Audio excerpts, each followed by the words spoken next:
അഭിനയ തികവിൽ പ്രേക്ഷകരെ കണ്ണുനീരണിയിച്ച് വീട്ടുമുറ്റത്തെ നാടകം. അഭിനയം ജീവിതമായി മാറുന്ന അവസ്ഥ പലപ്പോഴും സംഭവ്യമാണ്.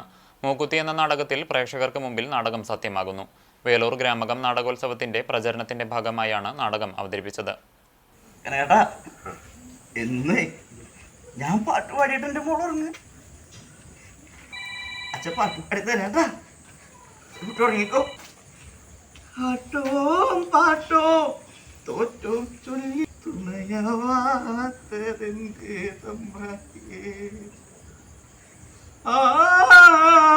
ആണ്ടോടാണ്ടും പൂജ വഴിപാടും ചെയ്യും ഞങ്ങളെ മറന്നു മറന്നു വേലൂർക്കാർക്ക് നാടകമെന്നാൽ അത് ജീവവായു പോലെയാണ്. ചിത്രകലയായാലും ശില്പകലയായാലും എല്ലാം നാടകവുമായി ബന്ധപ്പെട്ടിരിക്കുന്നു. അതുകൊണ്ട് തന്നെയാണ് നാടകോത്സവത്തിന്റെ ഭാഗമായി സമൂഹ ചിത്രരചനയും ക്യാമ്പും ശില്പ പ്രദർശനവുമൊക്കെ സംഘടിപ്പിക്കപ്പെടുന്നത്. നാടകോത്സവത്തിന് മുമ്പ് പ്രചരണത്തിനായുള്ള വീട്ടുമുറ്റത്തെ നാടകവും തികച്ചും പ്രാദേശികമാണ്. മനുഷ്യന്റെ നൂറ്റാണ്ട് മുമ്പെയുള്ള സർഗചേതനയുടെ ആവിഷ്കാരമായ നാടകങ്ങൾ പല തലങ്ങളിലും ചിന്തയിലും ആവിഷ്കാരത്തിലും പുത്തനാശയങ്ങൾ പങ്കുവച്ചിരുന്നു.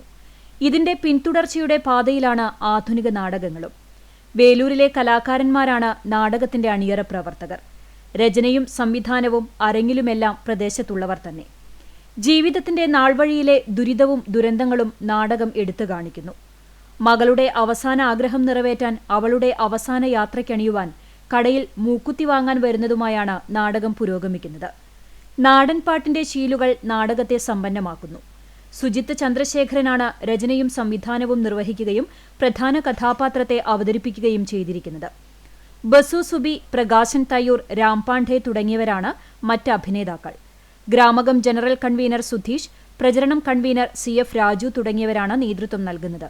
ഗ്രാമകം നാടകോത്സവം ഏപ്രിൽ 4 മുതൽ 8 വരെയാണ് നടക്കുന്നത്.